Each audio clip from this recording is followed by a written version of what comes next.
كتب الله لأغلبن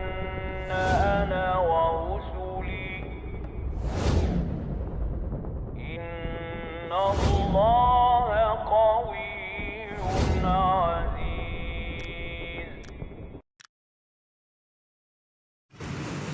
بسم اللہ الرحمن الرحیم. محترم دوستو، جیسا کہ آپ لوگ جانتے ہیں کہ اللہ تعالی ہر دور میں امت مسلمہ کی قیادت کے لیے کسی نہ کسی شخصیت کو پیدا فرماتا ہے، اور تاریخ اس بات کی گواہ ہے کہ جب بھی ظالم نے اپنا سر اٹھایا ہے تو اس کا سر کچلنے کے لیے اللہ تعالی نے امت مسلمہ کی رہبر و رہنما کو امت مسلمہ کے مایوس چہروں کو روشن کرنے کے لیے بھیجا. کبھی خالد بن والد رضی اللہ تعالی عنہ جیسا سپہ سالار امت مسلمہ کو عطا کیا، تو کبھی محمد بن قاسم جیسا نوجوان شیر جس نے امت مسلمہ کے لیے میدان جنگ فتح سے بدل دیا. لیکن کیا آپ کو پتہ ہے کہ آخر دور میں بھی اللہ تعالیٰ اپنے خاص بندوں میں سے کسی کو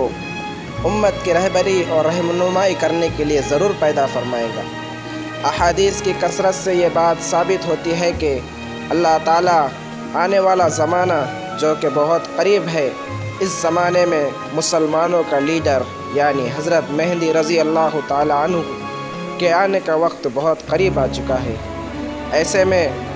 ہمیں ضرورت اس بات کی ہے کہ ہم آپ رضی اللہ تعالی عنہ کے بارے میں مکمل معلومات حاصل کریں، تاکہ اللہ تعالی ہمیں بھی آپ رضی اللہ تعالی عنہ کے لشکر میں شامل فرمائے، اور اللہ تعالی ہمارے دلوں کو ایمان سے منور فرمائے.